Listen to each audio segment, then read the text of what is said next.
Hello friends, welcome to Shweta's kitchen. आपका Shweta's kitchen में बहुत बहुत स्वागत है। आज मैं आपके लिए नान खटाई की रेसिपी लेकर आई हूँ।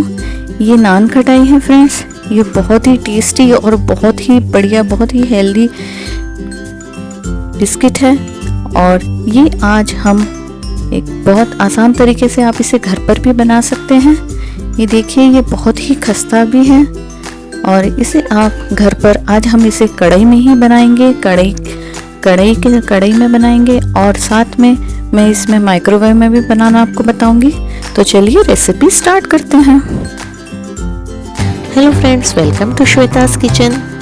प्लीज़ श्वेतास किचन को सब्सक्राइब करें, बेल आइकन पे क्लिक करें, लाइक करें और ज़्यादा से ज़्यादा शेयर करें। Thank you. नान खटाई बनाने के लिए हम सबसे पहले एक बाउल लेंगे, उसमें हम ये आधा कप घी ले लेंगे। ये आधा कप घी है फ्रेंड्स। ये घी जो है, ये देखिए मैं बिल्कुल फ्रेश घी इसमें यूज़ कर रही हूँ। बिल्कुल थोड़ा सा दरदरा होना चाहिए ये घी।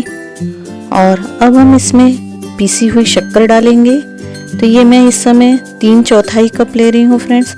आप अपने स्वाद के अनुसार इसे कम या ज़्यादा कर सकते हैं। और ये सारी जो चीज़ें हैं, जितने भी इंग्रेडिएंट है, इसकी लिस्ट मेरे डिस्क्रिप्शन बॉक्स में भी आपको मिल जाएंगे। तो इस तरह ये आधा कप घी में मैंने 3/4 कप शक्कर डाली है पीसी हुई। और अब इसे हम फेंटेंगे। इसे हमें कंटिन्यूसली फेंटना है फ्रेंड्स। यही एक्सरसाइज आपको 10 से 15 मिनट के लिए करनी है। और इसे तब तक फेंटना है जब तक इसका कलर चेंज नहीं हो जाता और ये एक अच्छा स्मूथ मिक्सचर नहीं बन जाता। ये आप जितना ज़्यादा फेंटेंगे फ्रेंड्स, ये थोड़ी देर के बाद आप चेक करेंगे तो ये हल्की लाइट कलर की हो जाएगी। तो तब तक आपको इसे फेंटना है। बस ये एक एक्सरसाइज इसमें बहुत ज़रूरी है। बाकी तो सारी चीज़ें बहुत आसानी से हो जाएगी। सिर्फ आपकी मेहनत इसे फेंटने में ही है। तो इसे कंटिन्यूसली चलाते हुए 10 से 15 मिनट अच्छी तरह से फेंट लीजिए। ये देखिए, इसका कलर इस तरह से चेंज हो जाएगा और ये बिल्कुल वाइट हो जाएगा। ये देखिए, आप देख सकते हैं कितना अच्छा इसका टेक्सचर आ गया, ये मिक्स होके शक्कर और घी। अब हम इसमें बाकी की चीज़ें ऐड कर देंगे नान खटाई बनाने के लिए। तो ये देखिए ना, मैं एक स्ट्रेनर रख रही हूँ ताकि जो भी चीज़ें हम इसमें यूज़ करेंगे वो अच्छी तरह से छन जाए। तो हम सबसे पहले मैदा ले लेंगे। तो ये 1 कप मैंने मैदा लिया है।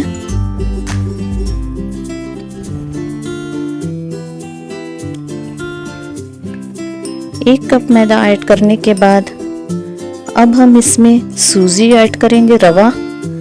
आप कोई भी सूजी ले सकते हैं, दरदरी सूजी तो और अच्छा। तो ये 2 टेबलस्पून हमें सूजी लेना है, 2 बड़े चम्मच सूजी के। इस तरह से 2 टेबलस्पून सूजी। अब इसमें हम 2 टेबलस्पून बेसन ऐड करेंगे। ये देखिए, ये बेसन है, 2 चम्मच बेसन ऐड कर देंगे।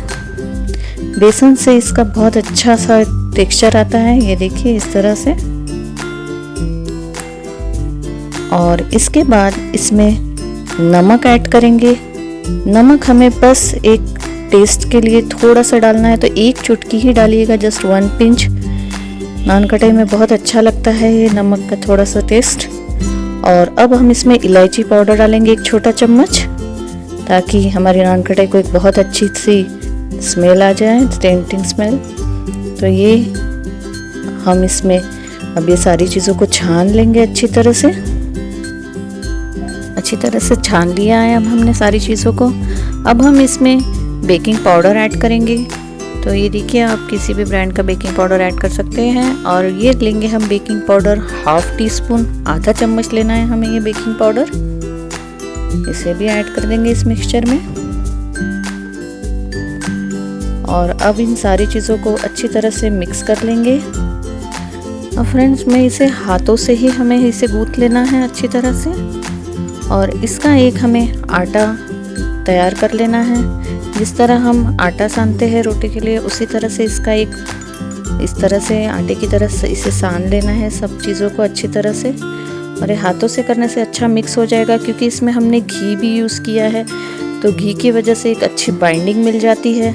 इसमें हमें और कुछ भी दूध या और कुछ डालने की ज़रूरत नहीं है, घी से ही बहुत अच्छा बाइंड कर लेंगे हम। ये देखिए हमने ये आटा तैयार कर लिया इस तरह से। अब इस आटे को हम इस तरह से तैयार करके अब इस आटे को हमें ऐसे ही 10 मिनट के लिए रख देना है। तो इसे हम ढक देते हैं 10 मिनट के लिए और तब तक हम ट्रे तैयार कर लेते हैं। ये देखिए मैंने ये केक टिन लिया है बिस्किट बनाने के लिए। तो अब इसे मैं थोड़ा सा घी लगाकर इस तरह से ग्रीस कर लूँगी ताकि जो भी हम बिस्किट बनाए वो इसमें चिपके नहीं और बहुत आसानी से अच्छे से बेक हो जाए और निकल जाए। तो इस तरह से घी लगा लीजिए केक टिन में। आप केक टिन ना हो तो आप प्लेट का भी उपयोग कर सकते हैं। अब ये देखिए 10 मिनट हो गए हैं। तो अब हम इसके छोटे छोटे नान खटाई बनाना शुरू कर लेते हैं। ये देखिए आटा बहुत अच्छे से तैयार हो गया है हमारा। तो अब इस आटे से छोटे छोटे से इस तरह से गोले लेंगे हम और एक इसका गोल ऐसा लड्डू की तरह तैयार कर लेंगे। ये घी की वजह से फ्रेंड्स ये बहुत ही सॉफ्ट होता है, तो इसे बहुत अच्छे से गोल बनाइए और इसमें बिल्कुल भी दरारें ना रहे, वरना बिस्किट में भी दरारें आएगी। देखिए इस तरह से बना लीजिए और सारे गोले बनाकर इस तरह से रखते जाइए। देखिए मैं एक बार और आपको बता देती हूँ। इस तरह से इसे दोनों हाथों की मदद से इस तरह राउंड राउंड कर लीजिए।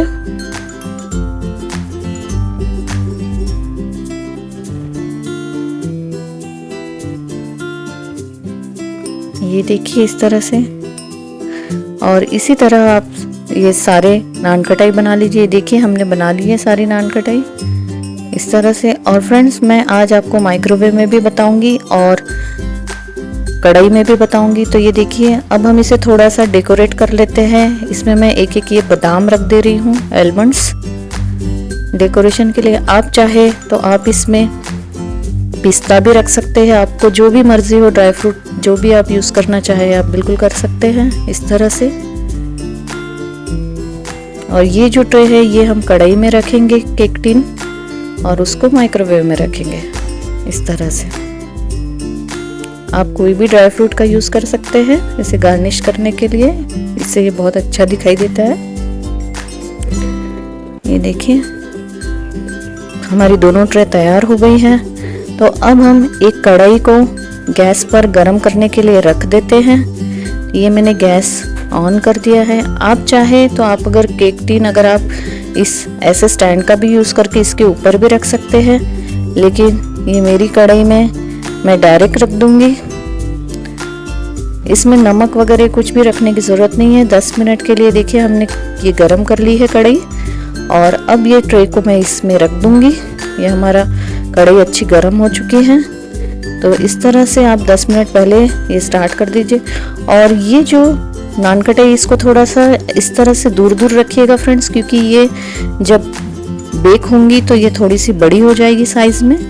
तो इस तरह से रख दीजिए इसे। और अब हमें ये देखिए 15 मिनट के लिए मैंने इसे बेक किया है और ये देखिए एक बार चेक कर लेते हैं।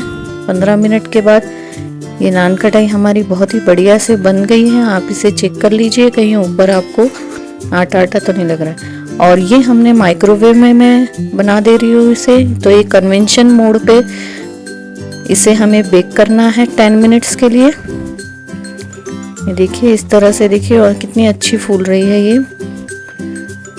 तो इसे 10 मिनट्स के लिए आप कन्वेंशन मोड में माइक्रोवेव में बना दीजिए। ये दोनों ही तरीके से बहुत बढ़िया बन जाती है। ये देखिए हमारी नान कटाई तैयार हो गई है। इसे अब हम थोड़ा ठंडा कर लेंगे पहले। ये देखिए फ्रेंड्स बहुत ही बढ़िया बेक हुई है ये नान कटाई। इसे पहले हमें ठंडा करने के लिए रख देना है। अगर आप गरम गरम निकालेंगे तो ये टूट सकती है, तो इसीलिए इसे पहले पूरी तरह ठंडा हो जाने दीजिए। और ये देखिए फ्रेंड्स हमारी नान कटाई ठंडी हो गई है। ये देखिए हमने सर्व कर दिया है इसे। मैं आपको इसे चेक करके बताती हूँ। ये देखिए कितनी बढ़िया कितनी खस्ता। और फ्रेंड्स यकीन मानिए ये देखने में भी बहुत सुंदर है और खाने में भी उतनी ही टेस्टी है। और आपने इसे घर पर बनाया है तो आपको ये बहुत पसंद आएगी ज़रूर से रेसिपी। इसी तरह से फ्रेंड्स आप अपने घर पर बनाइए, घर पर सभी को खिलाइए।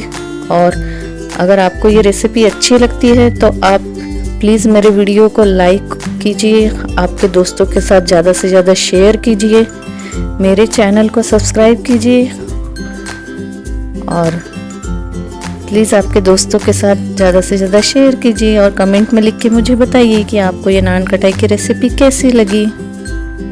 Thank you so much friends. Please like, share and subscribe Shweta's kitchen. Thank you. Please like and subscribe Shweta's kitchen. Thank you.